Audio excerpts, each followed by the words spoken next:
আসসালামু আলাইকুম। মিমিস কিচেনে আপনাদেরকে আরও একবার স্বাগত জানাই। বৃষ্টির দিনে গরম গরম ধোয়া ওঠা খিচুড়ি কার না ভালো লাগে? আমার কিন্তু খুবই ভালো লাগে। যে খিচুড়িটা মাত্র 5 মিনিটেই প্রেসার কুকারে তৈরি করে নিতে পারবেন, সেই রেসিপিটাই আপনাদের সাথে শেয়ার করব। আশা করছি আপনাদের ভালো লাগবে। একটা লাইক দিয়ে পুরো ভিডিওটির সাথেই থাকবেন। একটা বাটিতে নিয়ে নিচ্ছি 2 কাপ পোলার চাল,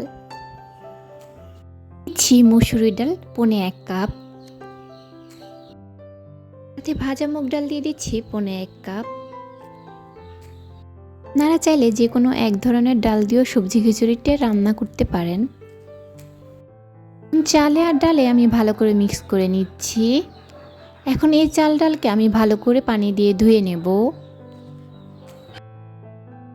একটা ছাঁকনিতে আমি চালগুলোকে ভালো করে পানি ঝরিয়ে নিব। আমি এখন প্রেসার কুকারে ছেঁকে রাখা চালগুলো দিয়ে দিচ্ছি।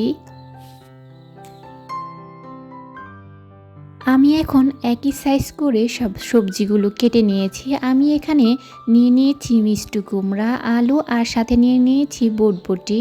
আপনারা যে কোনো সবজি দিয়েই এই সবজি খিচুড়িটা রান্না করে নিতে পারেন। দিয়ে দিচ্ছি রিং সাইজ করে পেঁয়াজ কুচি, দিয়ে দিচ্ছি হলুদ গুঁড়া 2 চা চামচ,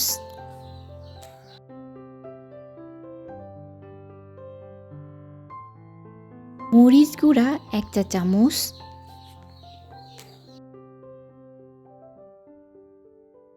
দিয়ে দিচ্ছি স্বাদ মতন লবণ, ধনিয়া গুঁড়া দিয়ে দিচ্ছি 1 চা চামচ, হাফ কাপ দিয়ে দিচ্ছি সরিষা তেল। আপনারা চাইলে যে কোনো তেলটাই ব্যবহার করতে পারেন। এখন সবজির সাথে সব কিছুকে ভালো করে মেখে নিচ্ছি। দিয়ে দিচ্ছি 3 গ্লাস পানি।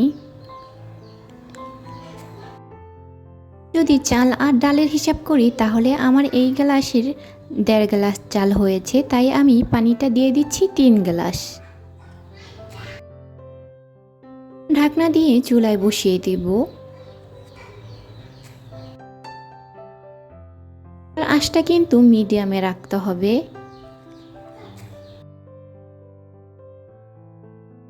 আমি 2 মিনিট পরে ঢাকনাটাকে খুলে এর মধ্যে দিয়ে দিচ্ছি তেজপাতা আর দারুচিনি, এলাচ।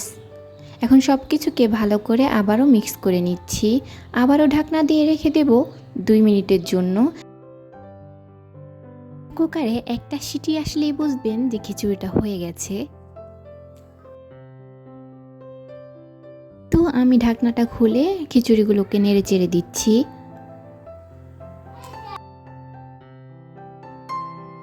প্রেসার কুকারে খিচুড়ি রান্না করাটা কিন্তু খুবই সহজ, আর একটা সিটিতেই এই খিচুড়িটা রান্না হয়ে যায়। এখন দিয়ে দিচ্ছি 1 চা চামচ ভাজা জিরার গুঁড়া। এই জিরার গুঁড়াটা প্রথমে দিতে হবে না, সবার শেষে দিতে হবে।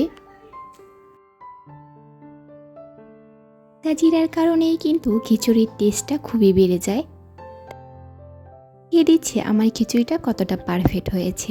যারা প্রেসার কুকারে খিচুড়ি রান্না করতে চান তারা এই রেসিপিটা ফলো করতে পারেন। এখন আমি পরিবেশন করে নিচ্ছি। এই সবজি খিচুড়িটা কিন্তু খুবই মজার আর খুব অল্প সময়ের মধ্যেই তৈরি করে নিতে পারেন। আজকের এই রেসিপিটা আপনাদের কাছে কেমন লাগলো অবশ্যই ছোট্ট একটা কমেন্টের মাধ্যমে জানিয়ে দিতে পারেন। এই তো আমি সাথে দিয়ে দিচ্ছি আচার, আর আচার না হলে কিন্তু খিচুড়ি খেতে জমে না বৃষ্টির দিনে। এখন পর্যন্ত যারা আমার ভিডিওর সাথে আছেন তাদেরকে অসংখ্য অসংখ্য ধন্যবাদ। ভালো থাকবেন, সুস্থ থাকবেন। আল্লাহ হাফেজ।